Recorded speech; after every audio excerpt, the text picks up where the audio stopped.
Buenas noches a todos y todas. Es un placer poder contar hoy con este primer espacio oficialmente que estamos abriendo en Latinoamérica para conversar todos los temas relacionados con inteligencia artificial. Perdón, aquí un problemilla con el sonido, pero ya ahora sí estamos bien. Y no, me da mucho gusto poder abrir oficialmente este espacio con cada uno y una de ustedes, porque es un espacio en el cual hemos hecho una apuesta muy interesante en poder traer voces diversas para poder hablar de cómo la inteligencia artificial está impactando en las sociedades latinoamericanas. Hoy tenemos un espacio muy valioso y muy interesante de muchas perspectivas con unos invitados y invitados de lujo. Nos encanta ver a personas desde tantos lugares. Vamos a hacer rápidamente los recorderis necesarios. Recuerden que hay interpretación en español y portugués, así que pueden elegir su idioma en el botón de interpretación. También vamos a lanzar aquí mismo para ya oficialmente conocer un poco de ustedes, un poquito más su conocimiento sobre el tema, una pequeña encuesta durante un minutito.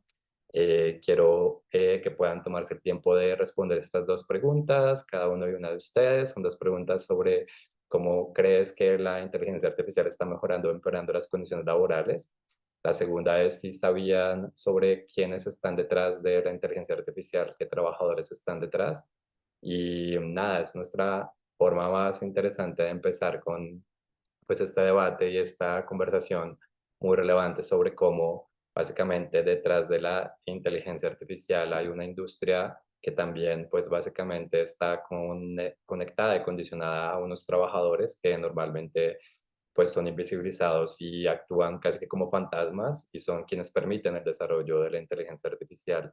Y hoy queremos justo hacer esta bienvenida a una conversación sobre la transparencia en la inteligencia artificial, que es un tema crítico para la humanidad actualmente, para nuestras sociedades latinoamericanas, y en donde básicamente queremos seguir enviando un mensaje de reflexión y de pues, pensamiento crítico en relación a cómo la inteligencia artificial se está desarrollando en nuestra región. Así que estoy viendo una división entre como que las personas que creen que si está mejorando o está empeorando la inteligencia artificial las condiciones laborales. También interesante que un 65% sí conoce que detrás de la inteligencia artificial hay moderadores de datos, clasificadores de contenidos, moderadores que hay detrás, como vamos a conocer hoy la historia de Cayo, y interesante ver cómo el 35% no conoce, pues que hay unos trabajadores detrás de esta industria que son los que soportan el desarrollo y el avance de la inteligencia artificial. Y bueno, vamos a finalizar aquí la votación.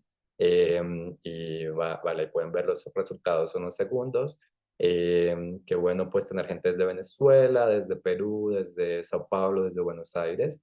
Y nada, estamos muy contentos de poder entonces oficialmente dar inicio a esta conversación en donde tenemos pues cuatro invitados e invitadas de lujo, en donde básicamente ya oficialmente para presentarme quiero contarles que soy Jonathan Rodríguez, yo trabajo como gerente de programas para el Pulsar Center.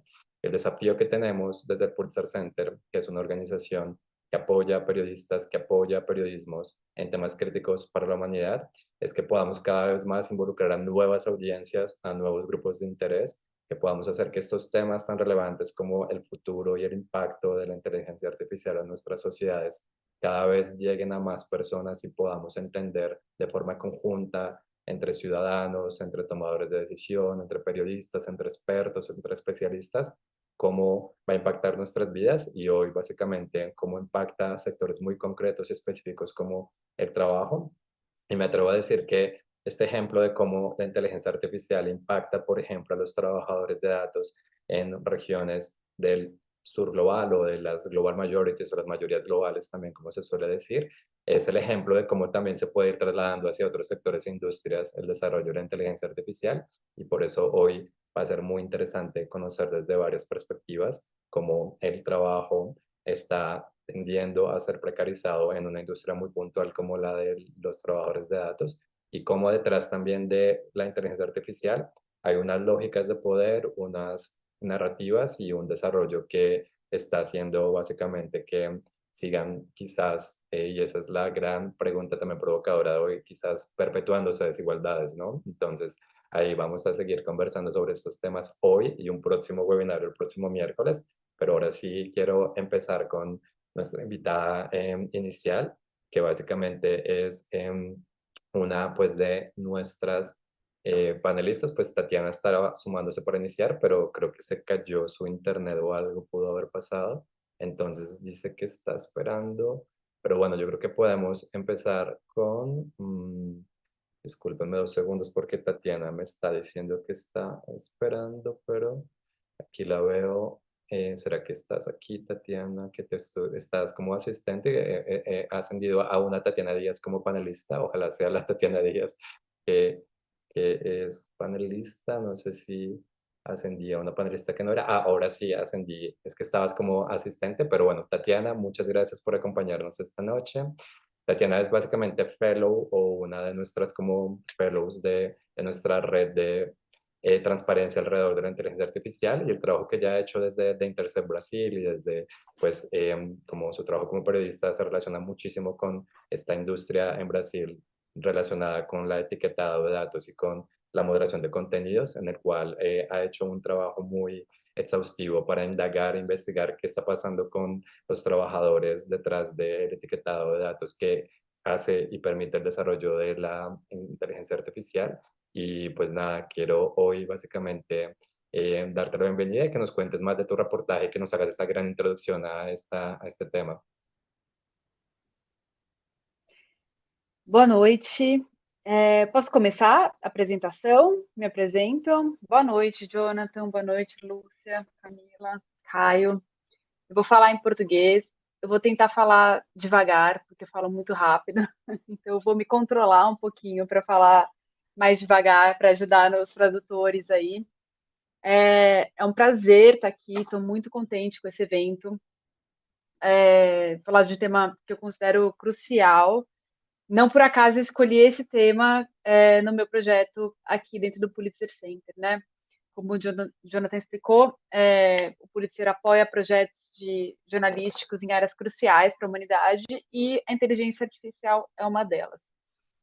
Assim que eu fiquei interessada em entrar para esse fellowship de inteligência artificial, eu sabia que eu queria olhar para a questão dos trabalhadores, porque eu considero essa cadeia de inteligência artificial, muitas vezes ela é vendida como uma coisa muito moderna, muito rica, indústrias grandes, de um jeito muito entusiasta e positivo, mas na verdade existe toda uma indústria por trás que fica escondida, né? Tem gente que fala que esses trabalhadores, né, que a gente vai até por trás de ouvir o Caio e também ouvir a Camila, que eu acho que vai trazer bastante ponto de vista.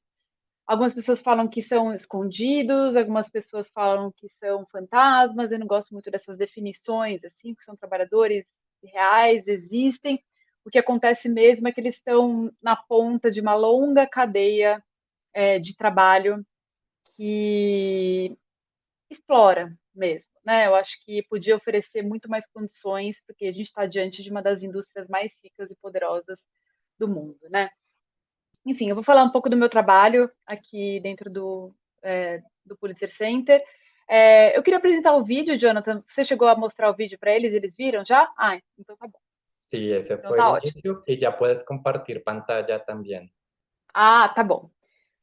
Esse vídeo eu fiz justamente para explicar como é que funciona essa cadeia, né? Porque eu acho que às vezes ela é difícil entender, né, em que ponto, como é que é o trabalho de dados, né, que às vezes é numa plataforma, é numa tela, é um trabalho muito rápido, você tem que analisar um negócio muito rápido, como é que isso se conecta com o resultado final, né, com o que vai sair na outra ponta da inteligência artificial, que parece uma coisa muito mágica.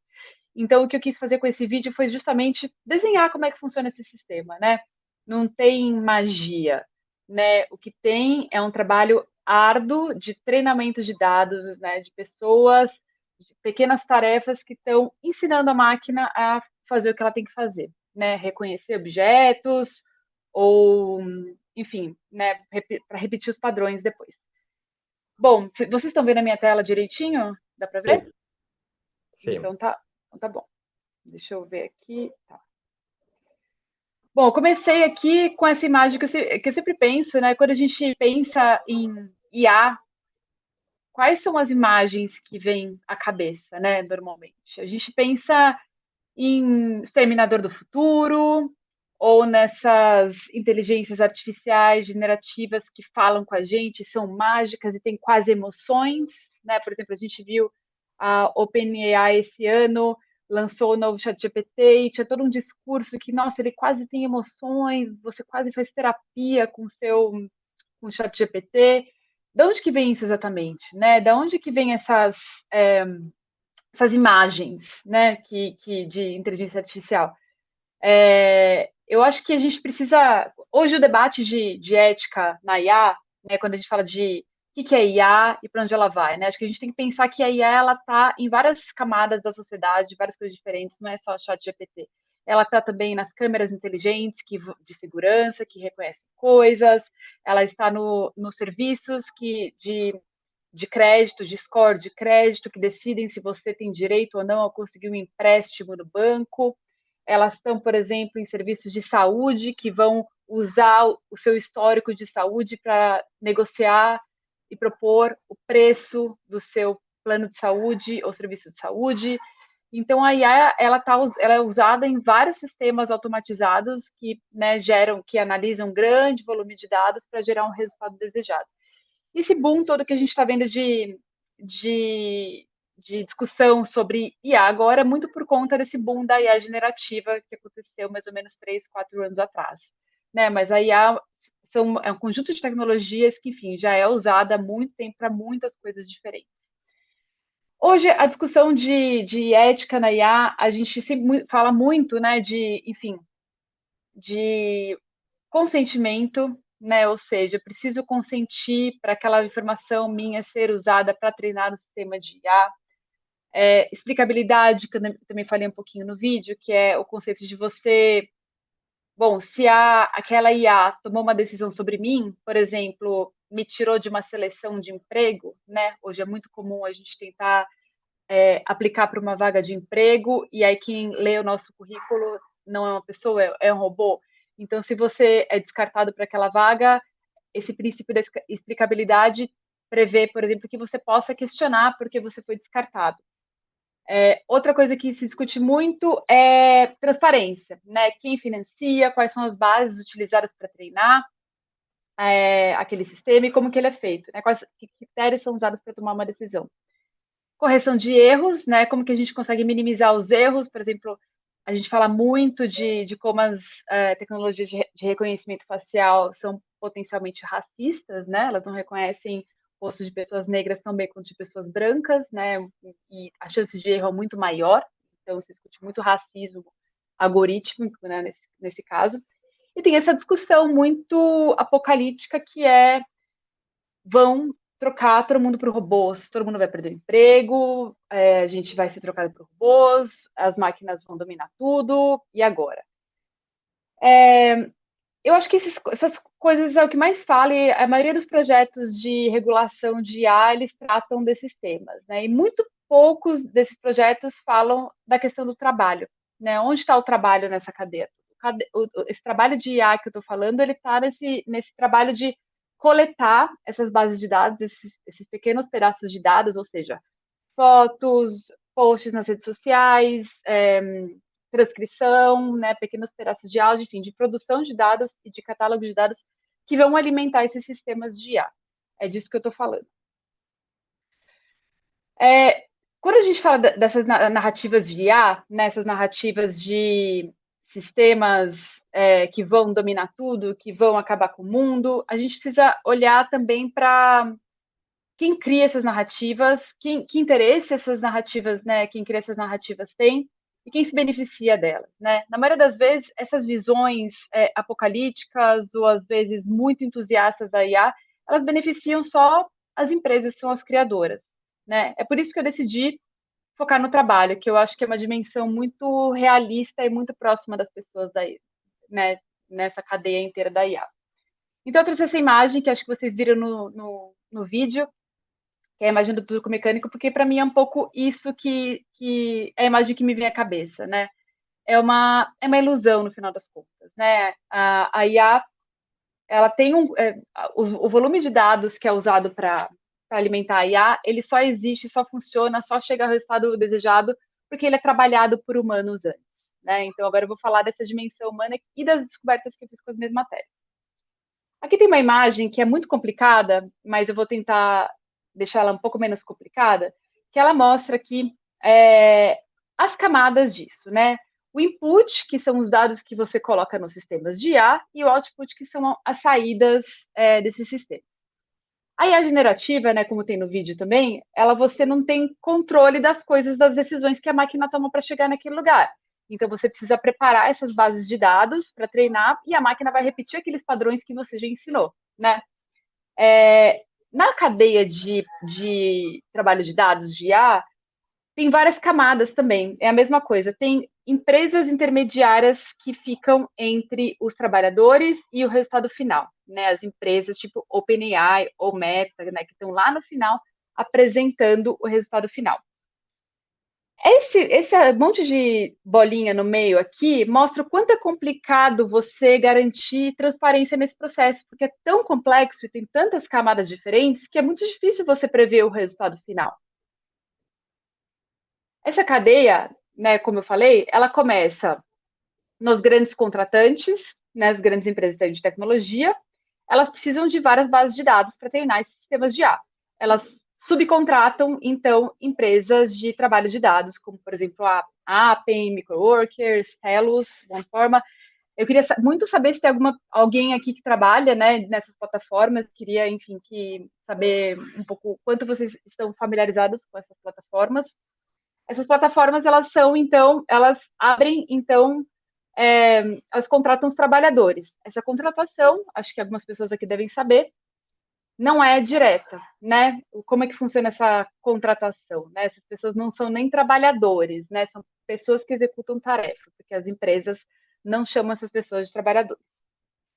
Aqui funciona assim.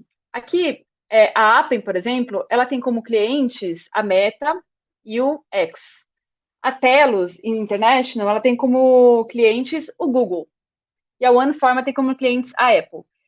Eu tentei descobrir quais são os grandes clientes dessas plataformas, porque elas mesmas não falam, né? Elas não contam quem são os clientes.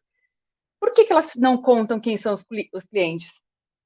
Porque elas não têm interesse que os trabalhadores saibam para quem que eles estão trabalhando no final das contas. Elas não têm interesse em contar para os trabalhadores para que eles estão fazendo aquilo que eles estão fazendo. Né? Tudo que elas exibem para os trabalhadores são pequenas tarefas fragmentadas. Né? Eu vou dar os exemplos agora. Tirar selfie, transcrever pequenos pedacinhos de áudio, gravar vídeos e áudios, identificar imagens, classificar conteúdos. Essa imagem aqui, por exemplo, é uma imagem que a minha colega Niv, que é lá do Reino Unido, que é fellow também, coletou. São pessoas que têm que olhar para essa imagem aqui e marcar o que elas estão vendo, onde estão as pessoas nessa imagem. Você vai lá, faz um quadradinho em volta das pessoas. Sabe para que é isso? Para treinar sistemas de vigilância, que são usados em empresas que, né, enfim, tem propósitos bem questionáveis, né, de vigilância e guerra, por exemplo. Só que os trabalhadores não são informados. Tudo que eles veem é a tarefa na tela que eles têm que fazer. Aqui, por exemplo, são algumas tarefas reais de coleta de dados dessas plataformas. Uma delas, por exemplo, é fazer 50 gravações de áudio. Então, eles recrutam pessoas que falam espanhol, português, chinês, com sotaque de vários lugares para fazer essas gravações. Tem uma outra que é para gravar casamentos, LGBTQIA+, e paradas de orgulho gay, por exemplo. Tem uma outra que é muito esquisita, que é para você gravar imagens de crianças de 0 a 17 anos fazendo qualquer tipo de coisa, assoprando vela, brincando. Então, é basicamente isso. A pessoa, ela grava vídeos de crianças fazendo coisas aleatórias e ganha um dinheirinho por aquilo, né? Esse daí, por exemplo, você envia de 1 a 10 vídeos e ganha $20. O que a empresa vai fazer com esse vídeo? Quais são as implicações, por exemplo, de privacidade, já que a gente está falando de crianças, né? Acho que são questões que não estão respondidas e a empresa também não responde. Tudo que ela tem lá, envie seu vídeo e a gente te paga. Tem uma outra que é para, eu acho muito engraçada, que é para criar imagens de pessoas imitando câmeras de segurança. Então, coloca uma máscara, raça no chão, né? Essa daí é uma outra. E tem também as tarefas que são de análise de dados, né? Aquelas que eu mostrei são de coletar dados, de produzir dados, ou seja, produzir imagens, sons, textos, tudo. Tem umas de transcrever, de traduzir, e tem também as de analisar. Essas aqui são tarefas reais do Brasil, dentro de uma plataforma, que são imagens de um projeto da Meta. Esse projeto, ele consiste, né, porque ele existe ainda, ele exibe para as pessoas anúncios ou posts de redes sociais, nas redes da Meta, Facebook e Instagram, e a pessoa tem que checar aquela informação. Né? Então, ela tem que ir no Google e ver se aquilo lá que está naquele post é verdade ou mentira. Qual o problema disso, né, que a gente percebeu primeiro? É muito difícil checar essa informação no tempo que tem, porque as pessoas têm que checar 40 posts como esses em uma hora. Ou seja, tem um pouquinho mais de 1 minuto e 30 para checar cada informação. Segundo problema, elas não têm nenhum treinamento de fact-checking. Eu sou jornalista e eu sei o quanto, às vezes, é difícil a gente checar uma informação, né? Saber o que é verdade, o que não é. Essas pessoas, elas tinham 1 minuto e 40 cravados para checar aquela informação. Você não tem o seu material de treinamento, é um PDF, um arquivo PDF de 30 páginas, que tem um monte de erro de tradução, né? Que ele é o único recurso que a empresa disponibiliza para os trabalhadores. E você não pode errar, porque se você errar, você é penalizado e quem erra 3 vezes é banido. Então, é um ambiente de alta pressão. Né? E se você é banido do projeto, você perde a sua renda.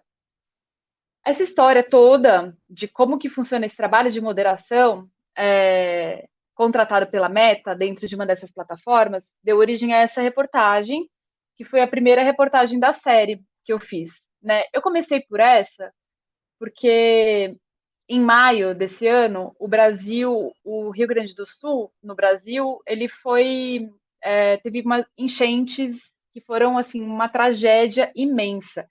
E no meio desse problema das enchentes, começou a aparecer um monte de fake news, que começaram a atrapalhar o resgate das pessoas, o governo, a chegada de ajuda. E aí a Meta, naquela época, ela soltou um comunicado falando: olha, a gente está tomando providências para evitar fake news por causa das enchentes, a gente está cuidando disso. Mas aí, como eu já estava nos grupos de trabalhadores acompanhando o trabalho, eu vi que não era bem assim, não. Porque os trabalhadores que trabalhavam nesse projeto de checagem da Meta, eles estavam moderando posts sobre as enchentes. Ou seja, estavam decidindo o que podia ou não ficar no ar.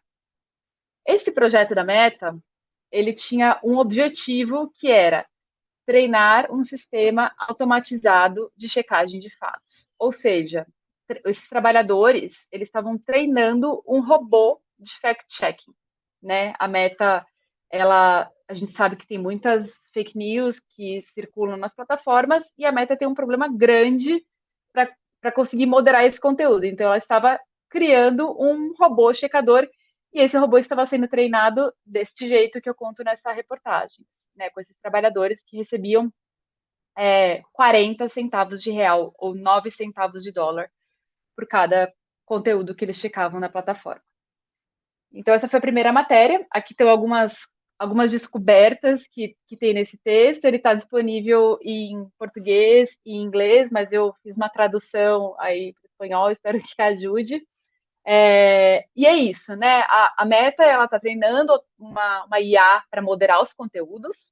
Quem está treinando essa IA são esses trabalhadores que estão na ponta, né, que não tem nenhuma garantia que vão continuar nesse trabalho, que recebem poucos centavos pelo trabalho, que não têm treinamento, que não podem errar e que tem que moderar um conteúdo depois do outro. Muitas vezes os trabalhadores não sabem como classificar aquela informação, não sabem se uma coisa é mentira ou verdade, ou como checar. Como que eles fazem para checar? Eles vão no grupo dos colegas, né? Para perguntar, gente, você acha que esse post é uma coisa? Você acha que esse post é outra? Porque não tem informação objetiva, não tem treinamento. E esses trabalhadores também não têm nenhum contato com a Meta, né? Eles trabalham para intermediária, que é a Apple, não trabalham para a Meta. E a Meta, ela não olha para essas pessoas. Eu descobri isso porque quando eu fui falar com a Meta, né, a gente tem que pegar o posicionamento da empresa para incluir na nossa matéria.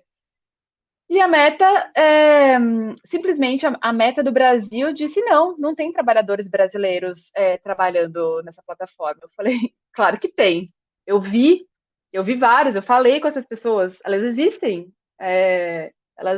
Enfim, tem, eu vi. O que para mim ficou muito claro que isso sequer passa pelo escritório brasileiro da Meta.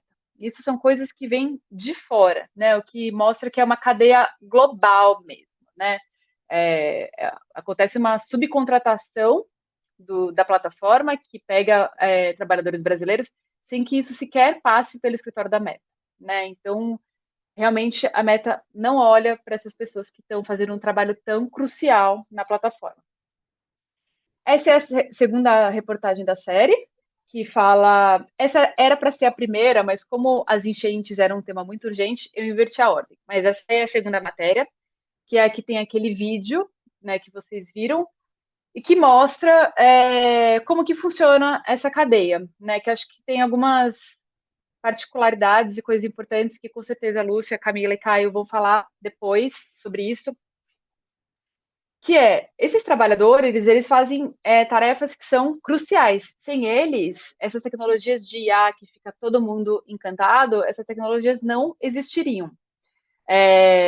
Esses trabalhadores são extremamente mal pagos, né? Como eu já falei com as tarefas da Meta, por exemplo. Esses trabalhadores trabalham em condições precárias, né? O que isso significa, condições precárias, né? Quando eu falo isso? A promessa que eles têm é trabalhe em casa, ganhe em dólar, não tenha chefe, trabalhe quando você quiser. Tem toda uma promessa de liberdade de trabalho, mas na prática não é muito assim que funciona. Né? Na prática, esses trabalhadores eles não podem errar, se eles errarem, eles são banidos. Esses trabalhadores eles têm que assinar um termo de confidencialidade que diz que eles não podem falar sobre esse trabalho fora da plataforma, ou seja, os grupos que os trabalhadores usam para se comunicar, né, se você for levar ao pé da letra, eles são ilegais, são proibidos, né, pelas plataformas, então eles não podem sequer se comunicar sobre isso. Esses trabalhadores não têm a quem recorrer se, por exemplo, eles não são pagos, né? Tem muitos e muitos e muitos relatos de trabalhadores que não são pagos, trabalhadores que no final recebem menos do que eles esperavam.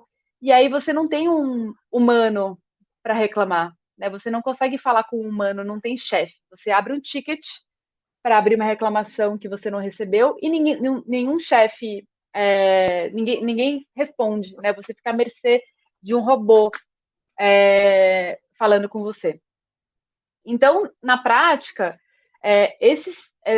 quem trabalha nessa plataforma está num esquema de controle de trabalho que muitas vezes é pior do que se estivesse numa empresa com um chefe humano, né? Porque o robô ele não é sensível, ele não, enfim, não conversa com as pessoas e as pessoas têm que só responder a um algoritmo, né? A resultados objetivos ali naquele trabalho. Então tem um pesquisador brasileiro que tem uma pesquisa muito, muito interessante, ele é psicólogo, ele mostra, por exemplo, o altíssimo nível de estresse dessas pessoas, mostra que muitas pessoas, por exemplo, têm que trabalhar de madrugada, porque as melhores tarefas, elas entram no fuso horário da Europa, então essas pessoas daqui da América Latina têm que trabalhar em horários horríveis para a gente, ele percebeu também que tem um alto índice de estresse e ansiedade, porque os trabalhadores eles ficam sempre querendo esperando por uma nova tarefa e com medo de perder, caso entre alguma coisa ele perca, ele não quer perder aquilo, então ele fica o tempo todo conectado na plataforma, né? Então cria outros problemas, né? Um outro tipo de estresse, um outro tipo de controle e outros tipos de problemas de trabalho. Enfim, mas depois eu vou falar um pouquinho mais dos dados dessa pesquisa que são super interessantes. E outra coisa também que eu percebi, que eu acho que também Caio, Camila e Lúcia devem aprofundar depois, é que mesmo não podendo se organizar, os trabalhadores se organizam, porque é o único jeito que eles encontram de sobreviver, de conversar, de trocar experiência, de se ajudar, né? Muitas vezes porque não sabem como fazer uma tarefa, porque não tem treinamento, então é o colega que ajuda. Então, esses grupos, eles são vitais, inclusive para melhorar a qualidade dos dados, né? Melhorar a qualidade do trabalho prestado. Se uma pessoa não sabe, por exemplo, como checar uma informação e checa errado, às vezes ela pode ir no grupo perguntar, olha, você acha que isso aqui é notícia falsa, não é, né? Muitas vezes o que essa troca com as outras pessoas é o que melhora a qualidade do trabalho, né? Então essa foi uma das coisas que eu percebi. Aqui eu trouxe alguns dados de desigualdades, porque essa é uma próxima etapa desse meu trabalho que eu estou fazendo, que eu coletei essas tarefas, né, em várias plataformas. Então, enfim, são mais de 100 tarefas que eu consegui ver mais ou menos quanto ganham os trabalhadores em vários países do mundo e consegui mapear bastante desigualdades. Esses aqui são os dados desse pesquisador, que é o Matheus Viana, que ele calculou no Brasil, né, por exemplo, que o pagamento médio para cada trabalhador por aqui é US$ 1,80, né? Isso é menos ainda, por exemplo, do que ganhavam os trabalhadores quenianos que estavam treinando para a OpenAI no Quênia, e isso foi alvo de uma série de ações depois. Descobriu também, fazendo esse levantamento, que, embora tenha essa promessa de ganhar bem, ganhar em dólar, a média de ganho dos trabalhadores é US$ 90 por mês só. Em média, os trabalhadores passam 15 horas por semana nas plataformas, mas nem todas essas horas são remuneradas, porque grande parte do trabalho é fazer teste, é ficar fazendo teste e procurando vaga. Então, para cada hora que você passa trabalhando, você vai passar um outro tempo procurando e fazendo tarefas que não são remuneradas. A maioria desses trabalhadores também trabalha 7 dias por semana ou 6 dias por semana, então trabalha muito e sem horário, né? Ou seja, trabalha nos horários que devia estar dormindo ou tendo atividades de lazer, né? Porque, enfim. Tem um outro dado interessante aqui também, que o Matheus trouxe, que eu não coloquei, mas acho que vale a pena falar. Tem um dado muito particular do Brasil, que é a maioria desses trabalhadores, na verdade, são trabalhadoras. Tem uma questão de gênero muito importante aí. E tem alguns casos, por exemplo, eu até entrevistei um desses casos, que é uma mulher que teve filho e, enfim, não queria voltar para o trabalho no escritório, então ela viu nesse trabalho uma oportunidade de conseguir ser remunerada enquanto cuidava do filho bebê. Assim como essa, tem muitas histórias semelhantes, né? Que para mim é um reflexo um pouco da falta de rede de apoio e de políticas de proteção às mulheres e às recém-mães. Né? Se você tiver uma licença maternidade, que proteja essas mulheres nesse período, tudo direitinho, acho que vai diminuir um pouco a necessidade de recorrer a esse tipo de trabalho. Então, tem vários relatos de mulheres, por exemplo, que estavam trabalhando e amamentando o filho ao mesmo tempo, né? Para, enfim, para garantir equilibrar as duas coisas. E tem um outro dado também que é importante, que grande parte desses trabalhadores tem ensino superior. Então, são trabalhadores muito bem qualificados que fazem esse trabalho, apesar do pagamento ser baixo, né? Na maior parte é menor do que o salário mínimo no Brasil. Aqui parte também um pouco dos dados que eu estou levantando, que mostra bem a diferença nos valores pagos para os trabalhadores pelo mundo, né? Em alguns casos, claro que tem uma variação de acordo com o salário local, mas em alguns casos a variação é muito maior do que o salário local. E aqui eu trouxe um mapa feito pelo Antônio Casini, que é um dos maiores pesquisadores nessa área, que mostra o fluxo global desse tipo de trabalho, que mostra bem, né, os países do sul global, a gente ali, Brasil, enfim, países da América Latina, África, estamos produzindo e catalogando e treinando dados para mandar para Europa e Estados Unidos. E aqui vocês podem ver, né, acho que os valores pagos aqui, em média, por país, por tarefa, eles explicam um pouco por quê, né? Porque a gente aqui é mais barato. Aqui são os objetivos dessa minha série de reportagens, né? O primeiro deles foi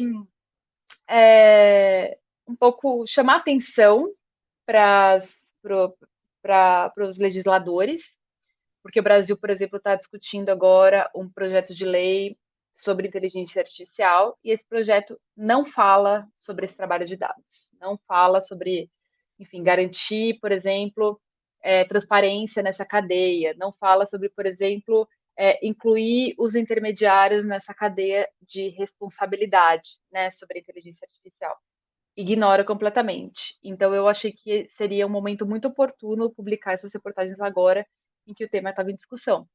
Ao mesmo tempo, o governo brasileiro também está discutindo projetos para proteger os trabalhadores de plataformas, né? Quem trabalha com entregas, quem trabalha como motorista de aplicativo, por exemplo, tem propostas para regular. Mas essas propostas também não falam sobre esse trabalho de dados, né? Então, o que eu pensei foi entrar nessas duas frentes aí para levar essa discussão para essas duas frentes. Outro objetivo meu foi implicar nessa cadeia quem são os grandes contratantes, né? As grandes empresas de tecnologia que estão lucrando com essa cadeia de trabalho. Porque as plataformas de trabalho, né, como eu falei, elas não falam para quem é aquela tarefa. As empresas de tecnologia, Google, Meta, OpenAI, também não contam que elas estão contratando esse tipo de trabalho. O meu objetivo foi mostrar que esses trabalhadores eles estão conectados com essa ponta que é uma indústria bilionária e são parte da mesma coisa. Então eu achei muito importante conseguir fazer o caminho inteiro, porque é muito como disse uma das minhas entrevistadas, é muito importante que quem trabalha com isso se reconheça como parte de uma indústria multibilionária, né? Arrisco dizer que é a mais poderosa do mundo e mais rica do mundo. Então, todos os trabalhadores de dados são parte dessa cadeia e é muito importante que se reconheçam. Por que eles não estão se reconhecendo? Porque para a indústria interessa manter essas pessoas apartadas, achando que elas só estão fazendo uma tarefa lá no computador em casa. Não é bem assim. Elas estão fazendo uma tarefa que é crucial para o desenvolvimento dessa indústria, né? E são trabalhadores de tecnologia também, né? Só são muito mais mal pagos do que desenvolvedores, mas são parte da mesma indústria. O outro objetivo foi trazer essa discussão justamente porque isso impacta na qualidade dos dados produzidos, né? A maneira como esses dados são treinados e catalogados e produzidos impacta no que a máquina vai soltar depois, afinal ela está sendo treinada com material de qualidade ruim. Então é muito importante a gente discutir esse processo, porque esse processo impacta nos resultados finais. E o meu último objetivo também foi chamar atenção para os próprios trabalhadores se reconhecerem como parte dessa indústria que é tão poderosa e tão milionária, e eles são tão cruciais para isso. Então, esse foi um dos meus objetivos de mostrar que, primeiro, o poder, né, que essas pessoas têm, se elas se entenderem e verem que não são trabalhadores sozinhos, eles fazem parte de uma coisa maior, eles têm muitos, muitos, muitos colegas, e os problemas que eles estão enfrentando não são só deles, os problemas que eles estão enfrentando são de muita gente parecida, né?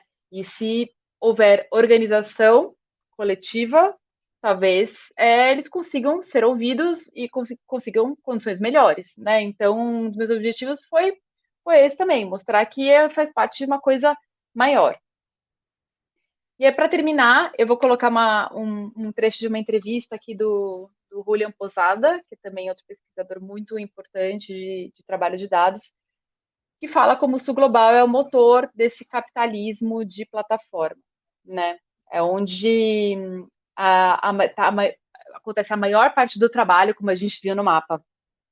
E por isso mesmo é onde a gente pode provocar mudanças, né? Eu acho que esse é o nosso objetivo, assim. Acho que reconhecer aqui a força, que a nossa força, justamente essa força de trabalho, a gente está produzindo esses dados, a gente faz parte de uma parte crucial para essa indústria. Eu acho que também a gente consegue pensar que as mudanças podem começar daqui também. Então, termino com isso. Muito obrigada. Muchísimas gracias, Tatiana. La verdad es que impresionante todos los hallazgos, todas esas revelaciones que nos has dado hoy.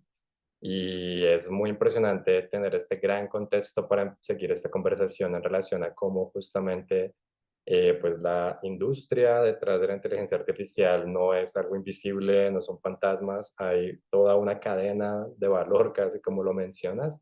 Y la verdad es que es muy impresionante poder conocer a través de esos reportajes toda esta verdad detrás para justamente hacer más transparente la inteligencia artificial, que es el objetivo de esta iniciativa, de estas conversaciones. ¿Y quién más que Cayo para contarnos en carne propia, en su propia experiencia, qué es trabajar para esta industria, qué es etiquetar datos, qué es ser un data worker en medio de todos estos problemas que nos estaba contando Tatiana? Y pues nada, Cayo, sabemos que eres data worker, pero también filmmaker, así que hace parte de esta flexibilidad laboral en donde tenemos que hacer muchas cosas, pero nos alegra muchísimo tenerte con nosotros y queremos conocer prácticamente de forma muy informal tu experiencia como trabajador de datos y cómo te has relacionado con esta industria.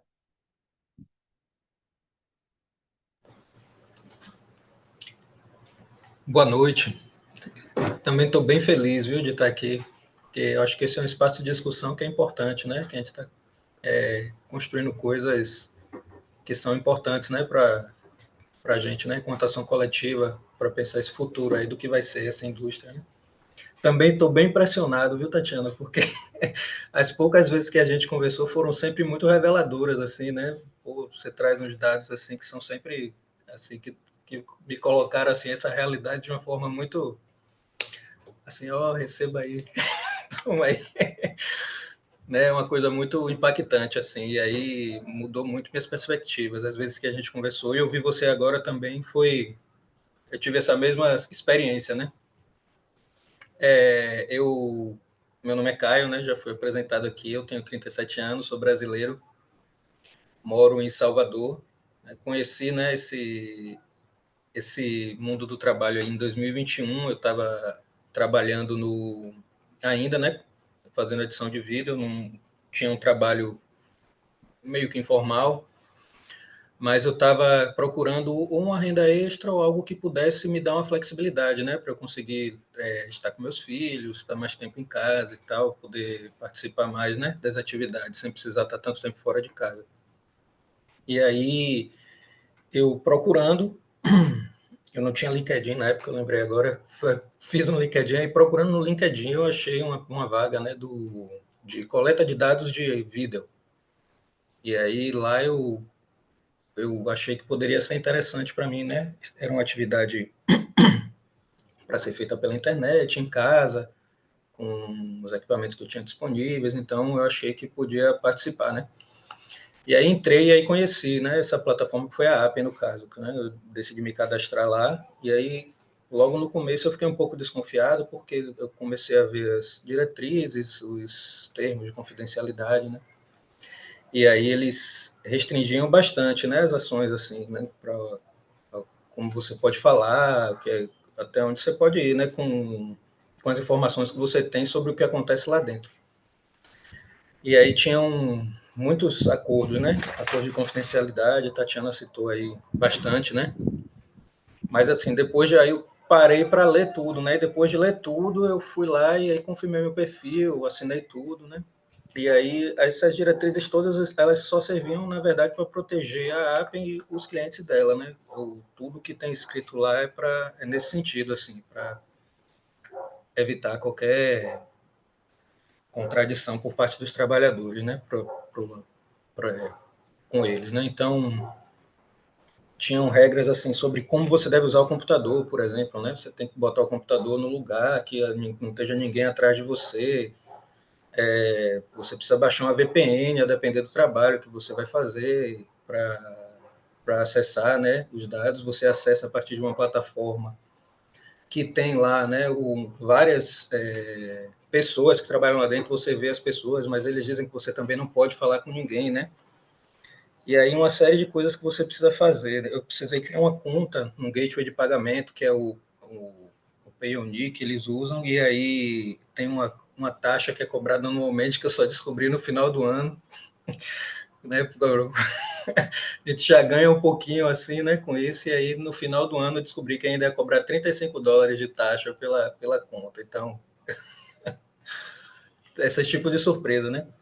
Mas enfim, passado essa parte dessa entrada, né, eu consegui acessar esse projeto de coleta de vídeo, mas aí logo que eu abri também eu vi que não ia ser essa flexibilidade toda, não ia ser tão fácil assim, né? Tinha uma planilha com um bocado de tarefas específicas que você tinha que fazer, né? O vídeo era tipo assim, velho, sente de tal jeito, mexa uma xícara de café em tal ângulo, depois em tal ângulo, finja que está servindo café, ou então você filmar uns objetos de cima e ir alterando a posição deles, coisas desse tipo, assim, né? Muito específicas, assim, né? Várias tarefas. E aí você tinha que cumprir, na verdade, não era assim, você trabalha e ganha, né? Você tem que cumprir uma série de tarefas para começar a ter algum valor, né? Então, a gente vai vendo que já não é assim tão fácil, né? E aí também eu fui fazer e aí eu vi logo que era assim, eu tinha um tempo para fazer, eu não sabia disso, né? Eu perdi um tempo para fazer essas imagens e aí quando eu fui subir as imagens já tinha tipo ultrapassado a cota que eles queriam de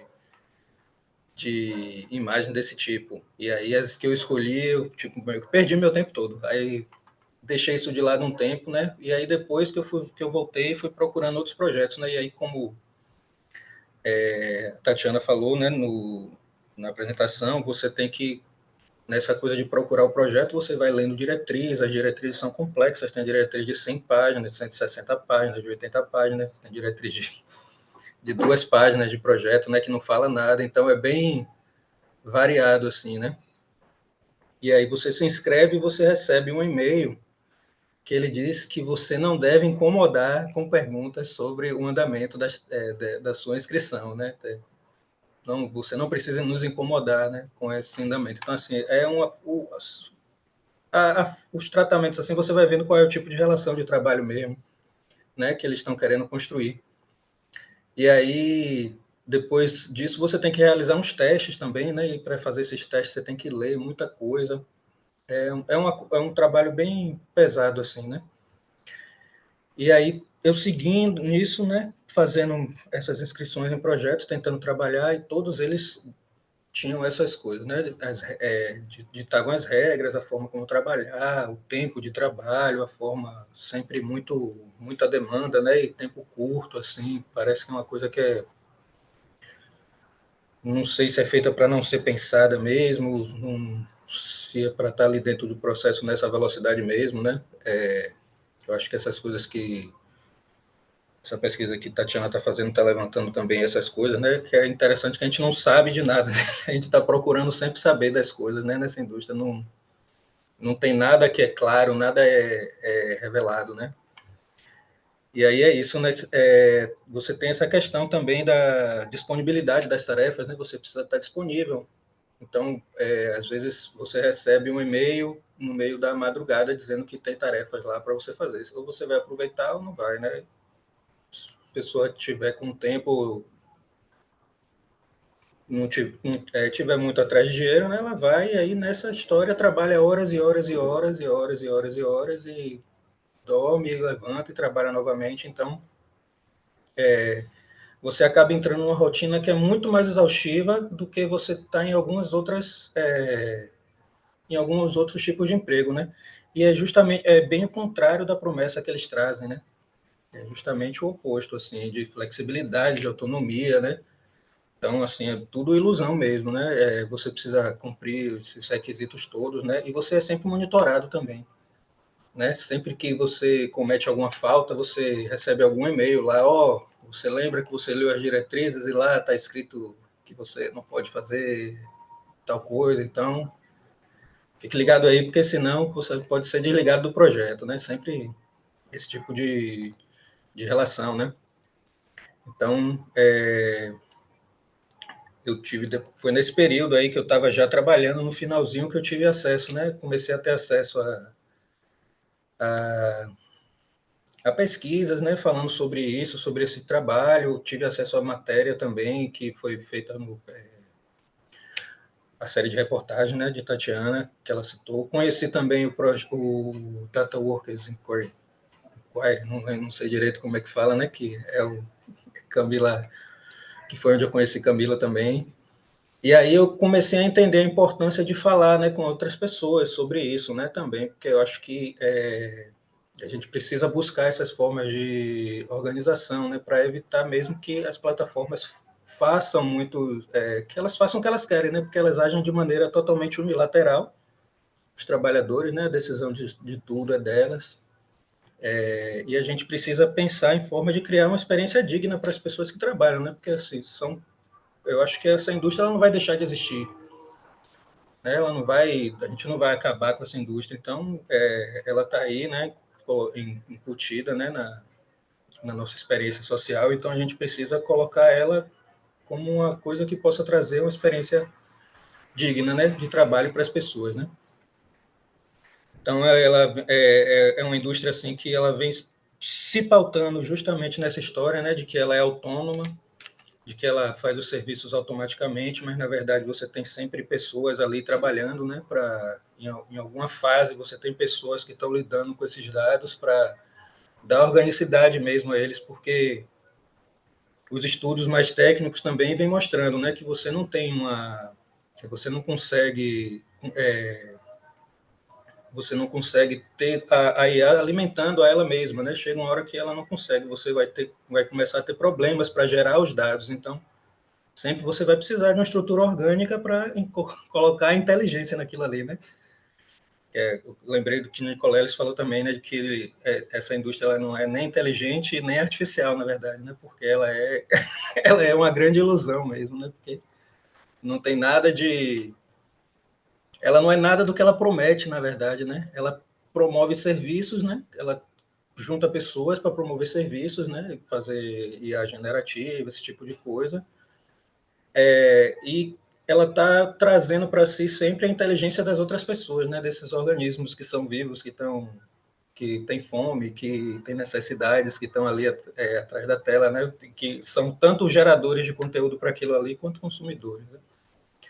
Então, elas têm essas plataformas todas, né? Da Appen e tal, essas intermediadoras, elas têm muitas tecnologias e formas de monitorar os trabalhadores, né? De coordenar, né, esse contingente de trabalhadores. Então, eu acho que essas mesmas informações, né, o que eu tenho pensado nesse momento, elas devem ser usadas para trazer os dados que são necessários para que essas pessoas que trabalham tenham essa experiência digna, né, porque essa indústria precisa ser cobrada, né, ela precisa dizer o que ela é, dizer o que ela faz, como é que ela faz, para que ela possa ser regulada e que não vá fazer, não vai escravizar as pessoas por aí, né?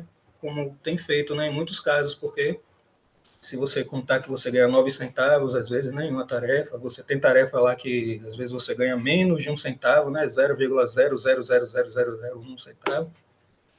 Aí você está entrando num ponto assim, né? Uma tarefa dessa que é menos de um centavo, se você fizer 10 tarefas dessas, você vai ganhar quanto, né? Com aquele tempo ali, você vai ganhar alguma coisa, né? Por aquilo. Então, eu acho que essas informações, esse controle todo, toda essa tecnologia, essa estrutura que eles têm, precisa ser usada para a gente criar essas condições mesmo, né, de ter uma experiência de trabalho digna, né, para as pessoas que estão aí dentro. E é isso. Eu acho que Tatiana falou bastante sobre como é trabalhar nessa indústria também, né? Então eu peguei e quis fazer assim uma coisa que esteja mais associada à minha experiência mesmo, né? Na APE, né? Que é bem específica assim.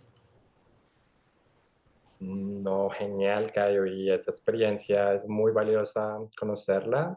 Vamos a tener otra ronda de, ojalá, de conversación al final de las presentaciones, pero de verdad agradecemos mucho conocer tu experiencia propia y es una voz muy importante la de justamente los trabajadores, ¿no? Que como mencionabas, tienen que pues entenderse desde una lógica más humana, más allá de el esfuerzo de estas industrias por invisibilizar los que están detrás de realmente hacer realidad la industria. Y con eso pues también estoy muy como contento de tener también una conversación un poco más, no sé Camila si estoy haciéndolo bien, pero desde también un poco desde la academia, ¿no? Desde un enfoque en donde la academia y institutos de investigación y proyectos como Data Workers Inquiry que tienen metodologías que vienen también desde lo académico, pero que se aterrizan a cómo involucrar a los trabajadores en estas conversaciones con metodologías pues de participación e investigación comunitaria, con que los trabajadores mismos y mismas puedan ellos mismos indagar e investigar, pero también comunicar y poder pues documentar qué pasa en sus entornos laborales a través de un espacio tan valioso como el que han creado y tan único. La verdad es que he visto que es un espacio muy único lo que está haciendo Data Workers Inquiry y no hay nada muy similar en este momento. Y pues nada, nadie mejor que Camila, que pues también desde este proyecto nos va a compartir esas reflexiones sobre cómo la inteligencia artificial y también pues el entorno de esas industrias tecnológicas están creando pues un entorno pues de demasiada pues estrés en términos de cómo los trabajadores y las personas se relacionan con estas tecnologías. Así que toda tuya, Camila, y gracias por estar esta noche con nosotros.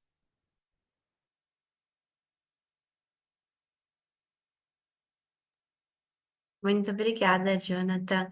É, vocês conseguem ver minha tela? Acho que sim. Espero que dê tudo certo. Eu não estou vendo ninguém, então vou falando tranquila. Caso não dê para ver, por favor, alguém manda uma mensagem. Bom, meu nome é Camila. Eu sou. Oh, não me escutam?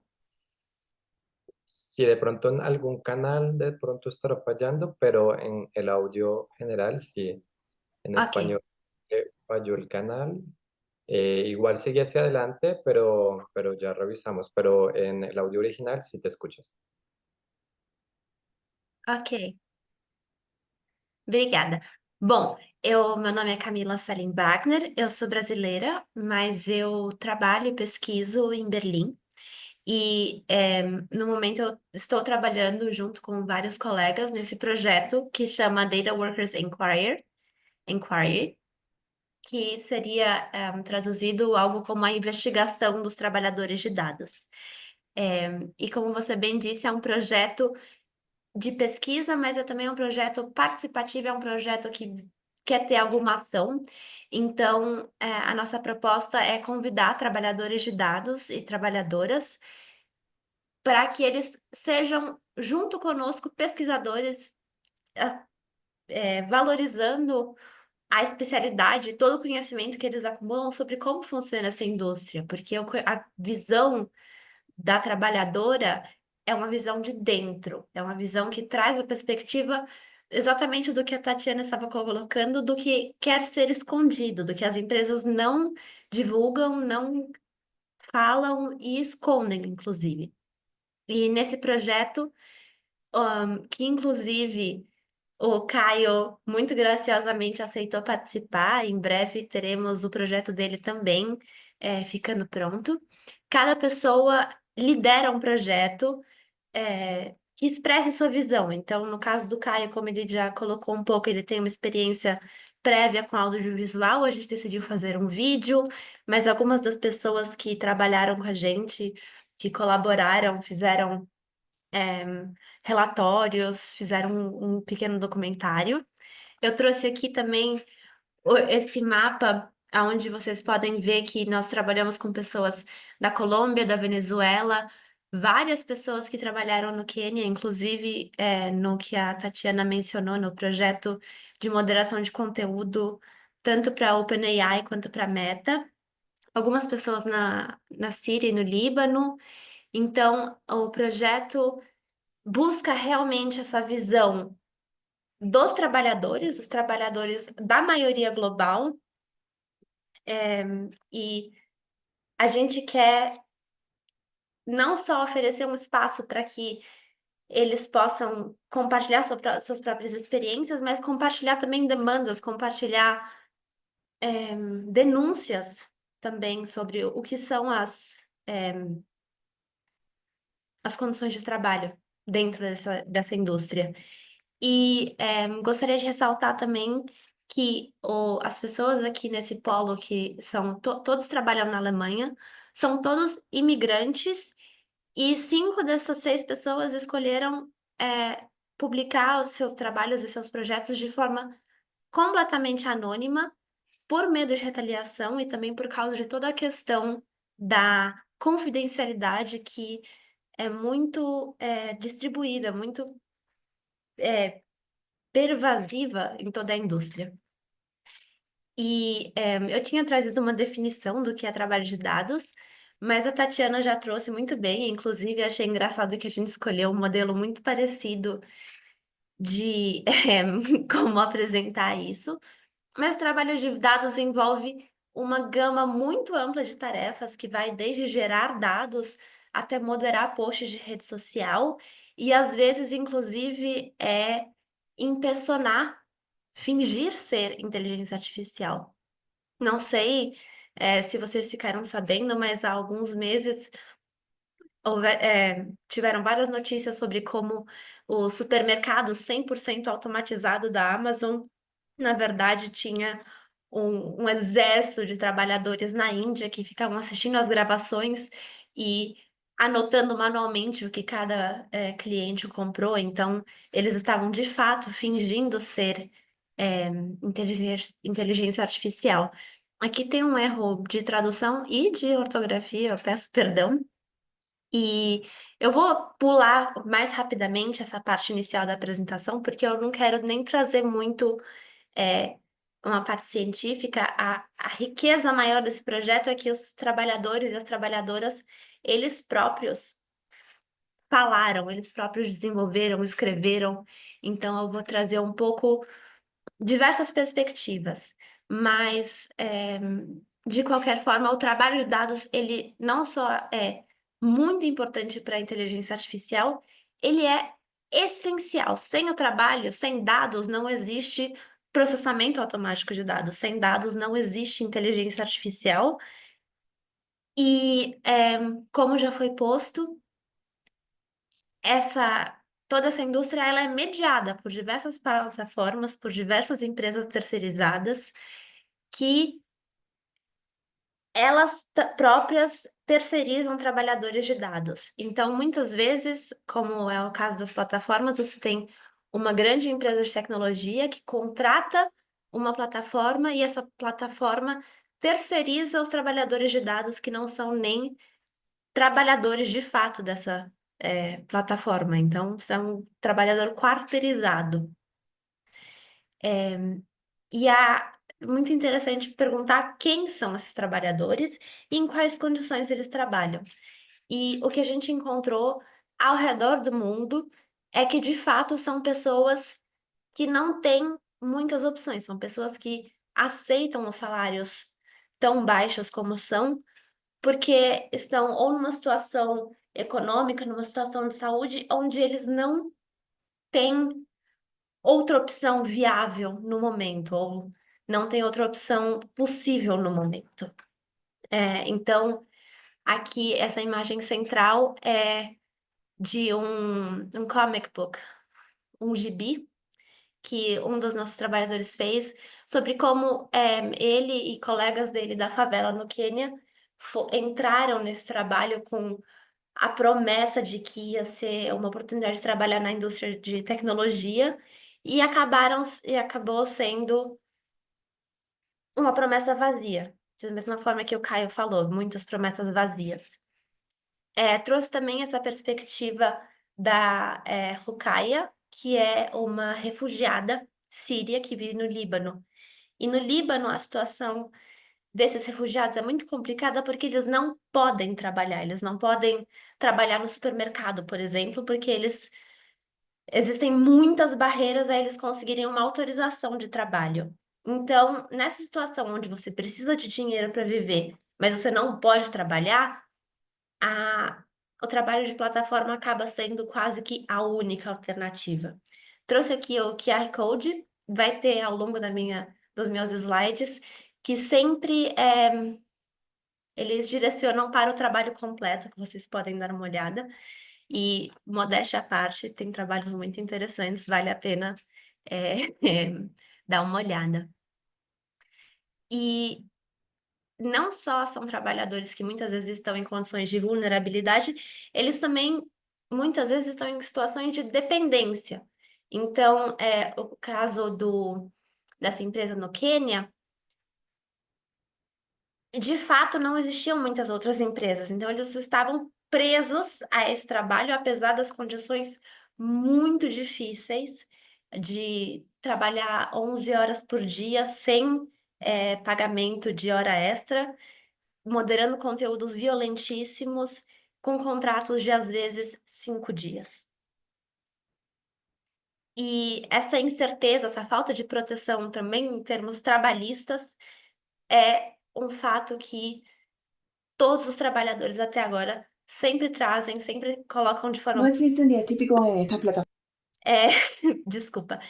E eu trouxe um trecho, são 20 segundos, do vídeo que a Oscarina, que é colombiana, fez, onde ela fala sobre o dia dela nessas plataformas. Deixa eu voltar e começar de novo, vamos lá. No existen días típicos en estas plataformas, ya que no existen horarios. Algunos los asumimos, otros nos caen por sorpresa. No sabemos el día ni la hora en que se comenzará a trabajar, o si es que ese día saldrá algún trabajo. No existen garantías de esto. Bom, o vídeo dela é bem curtinho. Aqui tá novamente o que eu acabei de mencionar, que o Wellington, de fato, assinou um contrato para trabalhar 4 dias. E depois desses 4 dias, ele não sabia se ele ia ter um outro contrato, se ele ia ser demitido. Então, essa incerteza que nem a Tatiana mencionou, gera níveis de estresse muito altos. E um último exemplo sobre essa precariedade do trabalho, esse projeto fala especificamente sobre trabalhadores do Amazon Mechanical Turk, que na Venezuela muito frequentemente não são pagos com dinheiro, eles são pagos com gift cards, com vale dinheiro, um vale dinheiro, mas que você só consegue gastar dentro do ecossistema Amazon. E as estratégias que os trabalhadores acabam tendo que adotar para transformar esses gift cards em dinheiro que dê para usar para comprar comida no mercado ou para pagar o aluguel.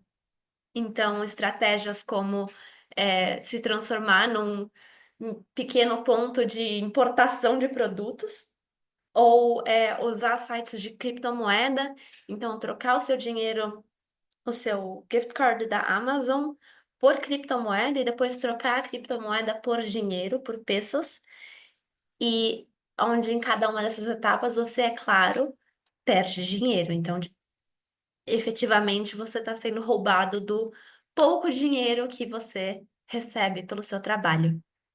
Isso também acontece bastante no Paquistão, na Índia, e ele encontrou até alguns casos de brasileiros sendo pagos dessa forma. Eu tô vendo vários emojis de surpresa subindo. Realmente foi a mesma reação que eu tive. E esse projeto tem um objetivo muito claro de trazer mudanças. É um projeto de denúncia, é um projeto de fato, empoderar os trabalhadores para eles próprios poderem falar sobre a situação, até por detrás do anonimato, se foi essa a preferência deles. E Y por eso estoy en grupo. vídeo, opa, desculpa. Trouxe mais um trechinho do vídeo da Oscarina, que vai tocar agora. y por eso estoy en grupos de WhatsApp con personas que trabajamos casi las mismas plataformas. No nos conocemos en persona, pero sí tenemos muchos años platicando y ayudándonos mutuamente. Cuando sale una tarea nos avisamos, nos despertamos y trabajamos cada quien con su respectiva cuenta. Los trabajos son individuales, pero suelen ser semejantes. A veces salen nuevos, con nuevas instrucciones, nuevo cliente. Eso requiere tener una óptima calidad de respuestas, por lo que nos apoyamos. Nuestra finalidad es conseguir una aprobación de 100% en las respuestas y así poder seguir trabajando. Este grupo donde estoy también me sirve como red de soporte emocional, algo crucial en un campo donde la incertidumbre es la norma. Então, não só falar sobre a precariedade, as dificuldades de fazer trabalho de dados, mas também as estratégias que os próprios trabalhadores vão adotando para lidar com isso, para lidar com os desafios desse trabalho e, às vezes, para escapar de tarefas que são muito ruins, de tarefas que pagam mal. Então, também evitar o pior desse trabalho. E a própria participação nesse projeto, o próprio denunciar, falar, tentar se conectar com outros trabalhadores, na minha visão, já é o primeiro passo tão importante para criar um movimento, para criar mudança. E foi isso que aconteceu no Quênia. Em 2022, os trabalhadores de uma empresa muito grande que chama Samasource, que inclusive tinha contratos com a Meta e com a OpenAI, se juntaram, se uniram, conversaram e criaram um sindicato. Ainda é um processo que está acontecendo, não é uma luta fácil, não é uma mudança fácil em nenhum momento, mas também é de certa forma, uma luz no fim do túnel, uma esperança, uma possibilidade. E por último, trouxe um pequeno meme, que muitas vezes a pergunta que vem logo depois que você faz esse tipo de apresentação é o que nós podemos fazer não sendo trabalhadores. E exigir que as empresas sejam transparentes, questionar, ser críticos e perguntar qual é o modelo de negócios deles é uma pergunta, é a primeira pergunta que tem que ser feita, é a pergunta inicial, para a partir daí se criar diálogo, se criar mudança. Eu passei um pouquinho do tempo, mas eu espero que esteja tudo bem.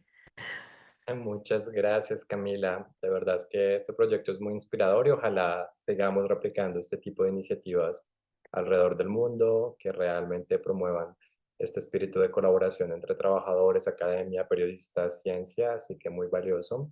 Y tenemos nuestra última presentación, Lucía. Esperamos, pues, si tenemos 10, 13 minutitos para cerrar la presentación, así que muchas gracias también, Lucía. Ella básicamente desde derechos digitales también tienen una mirada muy crítica en relación a las políticas públicas también y a cómo la inteligencia artificial necesita también relacionarse con esquemas de gobernanza y de políticas públicas que sean razonables. Y hoy Lucía, como coordinadora de políticas públicas de derechos digitales, nos va a compartir su mirada y apreciación sobre el tema.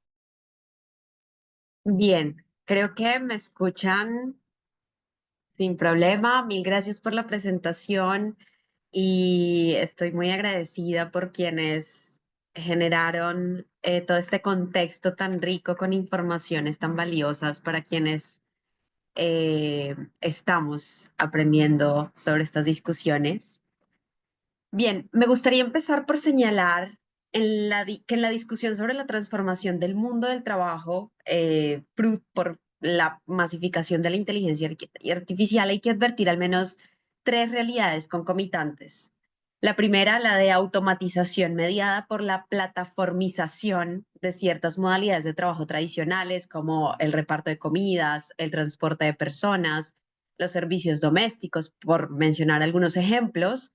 En segundo lugar, la existencia de formas de trabajo que soportan los procesos de automatización. El ejemplo de Cayo, por ejemplo, quienes hacen moderación de contenido o entrenamiento de algoritmos para el reconocimiento y generación de audio, texto, imágenes, entre otros.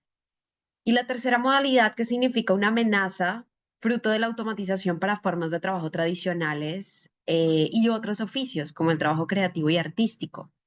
Ahora, En cada uno de estos escenarios hay reclamos legítimos que más o menos coinciden en un punto crucial, del que quiero hablar en estos 10 minutos, ojalá menos, y es el que tiene que ver con cómo reparamos el desequilibrio de poder entre las grandes empresas propietarias de estos algoritmos, de estas plataformas, servicios digitales que median hoy en el mundo del trabajo y los trabajadores, y cómo facilitar su rendición de cuentas en los países de nuestra región.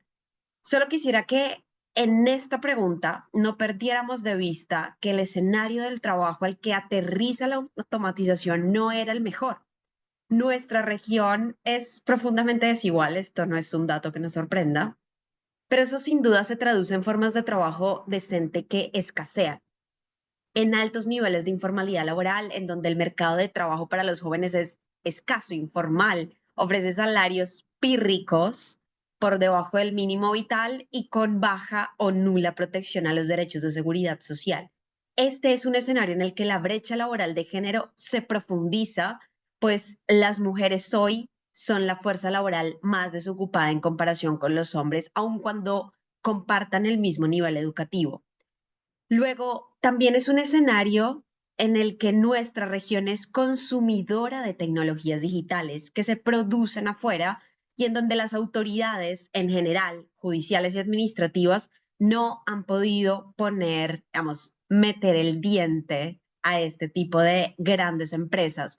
No han podido demostrar su fuerza jurisdiccional frente a actores poderosos que imponen los términos y condiciones de sus servicios, en ocasiones por encima de la ley. No hace falta que vayamos muy lejos en el tiempo. Pensamos en el caso de X en Brasil. Luego, también son actores con gran capacidad de lobby para incidir en el panorama actual de desregulación que les beneficia en la oferta de servicios poco transparentes de cara a lo que denominan sus colaboradores, ¿no? Porque en la discusión del trabajo hoy, atravesado por la automatización, encontramos muchos eufemismos donde los trabajadores no lo son, tienen una calificación de colaboradores, ya veremos por qué. Luego, esto que no es, ¿no? Es una manipulación narrativa que sacrifica en el medio los derechos, significa sin duda que las personas eh, están en el extremo más desfavorable de la balanza, ¿no? De esta relación desigual, personas sin las cuales el modelo de negocio de estas grandes compañías, en todo caso, no trascendería del escenario digital al físico. ¿Mm? Ahora, vuelvo a mi pregunta. ¿Cómo podemos avanzar en la rendición de cuentas de estas empresas que ahora regulan el mundo del trabajo a través de sus algoritmos? Y creo que la respuesta en la planificación de estrategias de resistencia legal y judicial a través de la identificación de patrones sistémicos es la respuesta. En la identificación de esos patrones emergen al menos 4 prácticas comunes de grandes empresas que emplean algoritmos para intermediar en la fuerza productiva y laboral hoy. La primera de estas prácticas, o el primer patrón, tiene que ver con cómo estas empresas, una vez cuando son llevadas a los estrados judiciales para que reconozcan, por ejemplo, el pago de prestaciones sociales o daños por la prestación del servicio, daños sufridos claramente por la persona trabajadora, estas empresas buscan evitar de manera activa la generación de precedentes legales a través de pactos o acuerdos económicos con los cuales acaban cualquier posibilidad de litigio y satisfacen, al menos en el plazo inmediato, las pretensiones económicas de los damnificados. Aunque una compensación inmediata sin duda sea mejor que nada, la ausencia de un fallo judicial o precedente legal perjudica en el largo plazo a la reclamación de derechos por parte de estos trabajadores de aplicaciones y servicios digitales en casos análogos. Luego, la ausencia de precedentes significa que la justicia se va a abstener en cada ocasión de abordar aspectos sustanciales para el reconocimiento de derechos en materia laboral, como por ejemplo, si la relación que vincula a los colaboradores y a estas empresas es o no de naturaleza laboral, a través de, digamos, el análisis del impacto de estos algoritmos en la supervisión y en el dictado de órdenes sobre cómo se ejecuta la labor. Este patrón lo hemos visto en distintos países en el mundo, Reino Unido, Kenia, quizás sean como los más representativos. Luego, El segundo patrón tiene que ver con cómo la ausencia de transparencia es deliberada y sistemática, es decir, hace parte de las políticas de estas empresas. La falta de transparencia sobre cómo funcionan los algoritmos que dictan el cómo de la actividad de estos colaboradores inhibe desde luego el reclamo legítimo de derechos, pero esta falta de transparencia en todo caso es propiciada y florece en una región como la nuestra ante escenarios legales donde las leyes de acceso a la información son particularmente débiles de cara a su ejercicio ante estas entidades del sector privado que no prestan una función pública. Luego, las empresas de servicios, por ejemplo, de domicilios de comida, reparto de paquetes, transporte de personas o intermediarias para facilitar servicios de moderación de contenidos, entre otras, están también protegidas por leyes de propiedad intelectual y secreto comercial que las habilita a ocultar la información crítica sobre acuerdos comerciales que suscriben con las Big Techs. Meta, Apple, eran algunos de los casos que mencionaba Tatiana en su intervención.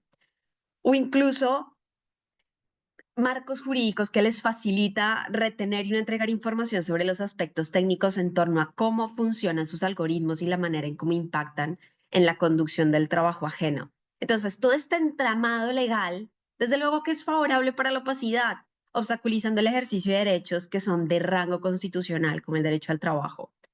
Luego, un tercer patrón que observamos tiene que ver con cómo la negativa de la relación laboral entre estos servicios digitales, aplicaciones, plataformas, empresas, se basa en los mismos argumentos, apuntando a que incluso con intermediarios entre la empresa y estos colaboradores no hay subordinación y que estos últimos son una suerte de emprendedores libres, ¿no?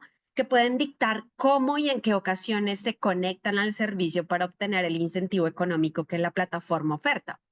Desde luego, esta narrativa que confunde a nuestros legisladores y a nuestros jueces prospera en una región como la nuestra cuando miramos de cerca toda la arquitectura de la regulación laboral en nuestra región, que en buena medida se expide en los años 80, años 90, cuando se producen los grandes procesos de liberalización de los mercados en marco de políticas neoliberales que, entre otras cosas, mermaron las protecciones sociales de los trabajadores.